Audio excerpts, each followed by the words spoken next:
Every NFL team starts the season with the dream and the hope to win the Super Bowl and lift the Lombardi Trophy. And when you're a new team, you still have that hope, but you're still trying to figure out just how to be a team. And the Tampa Bay Buccaneers, when they started in 1976, struggled, losing 26 games in a row. But finally, on December 11th, 1977, they were able to change their fortunes, not only for that season, but for the team's outlook forever. Today we're going to dive into how the Buccaneers started in this historic game on Daily Sports History.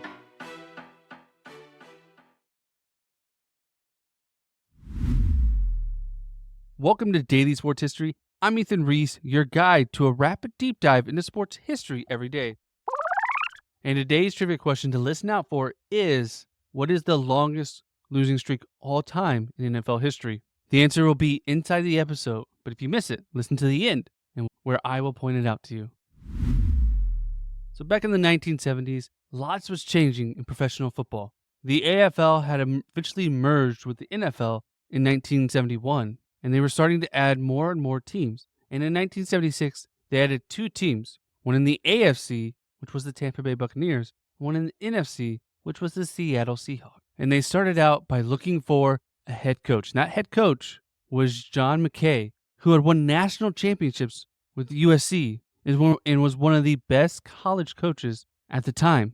But he loved coaching college. But what really got him was they were prepared to make him possibly the highest paid coach in the NFL. Salaries back in the 1970s weren't as readily available as they are today, but it's estimated about this time that coaches made between $100,000 and $150,000. And Tampa Bay was prepared to pay John McKay $50,000 a year. So he jumped at the chance, and he struggled. Introducing a new team back at that time had some challenges. They did have the expansion draft where you got to pick players who are fringe players on other teams, and you got to pick in the draft. But it was just a little bit harder than it is now. They weren't given as much leeway as now, as more recent teams have started a little bit better. But it really depends on who you get at quarterback.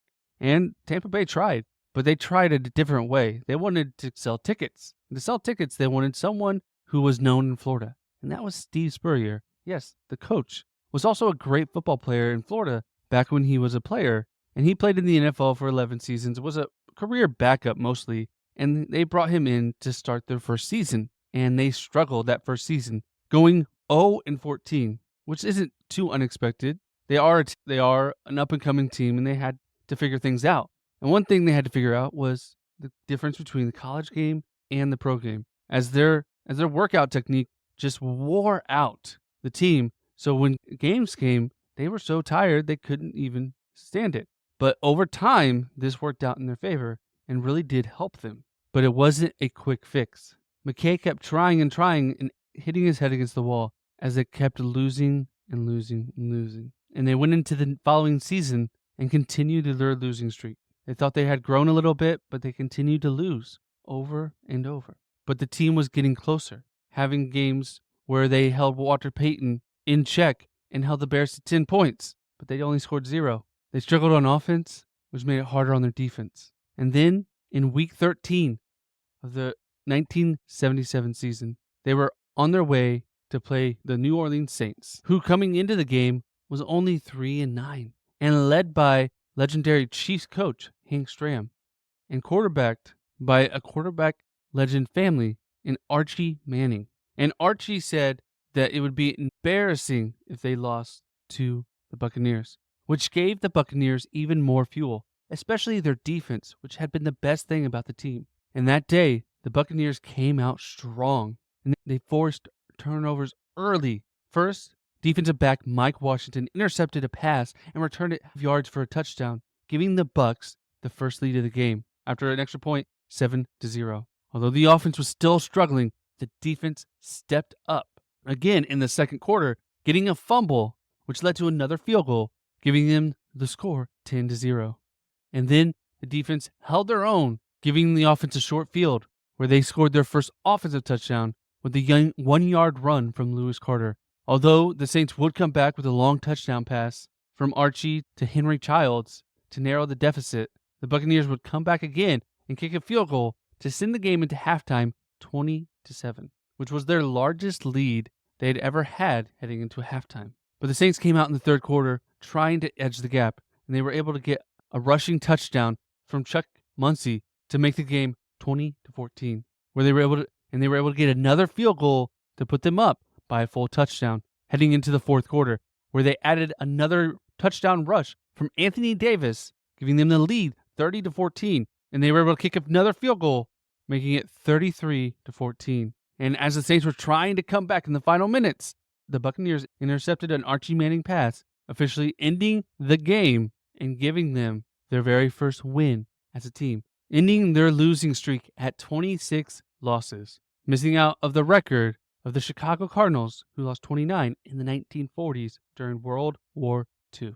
Following the win, they actually flew home to roughly 10,000 fans at the airport, ready to welcome them home, despite losing 26 games in a row and not winning a game for almost 2 years since they've been a team. The Tampa Bay community came to support them. Now, as a coach, I was a part of a team that did not win a game in the entire season. And when you win that first game after a long losing streak, it has an immense feeling. You don't care how you won, why you won, it doesn't matter. You just care that you won, and that monkey is off your back. And now you can go and play without pressure. And they came back the next week to beat the St. Louis Cardinals 17-7, and that ended their season on a 2-game win streak.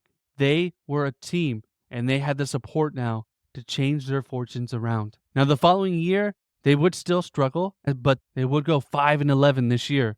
But the following year, they would go 10-6 and make their very first playoff appearance and get their very first playoff win and make it to the NFC Championship game, where they would lose to the LA Rams. And though they would struggle to find their way after McKay left in 1982 until the late 1990s, with the likes of Tony Dungy and John Gruden leading the way, they would go on to win the Super Bowl in 2002 and again with Tom Brady in 2020. And they are no longer the laughingstock of the league, as they are a team that continuously impresses the league and has the fan base behind them ever since that first win.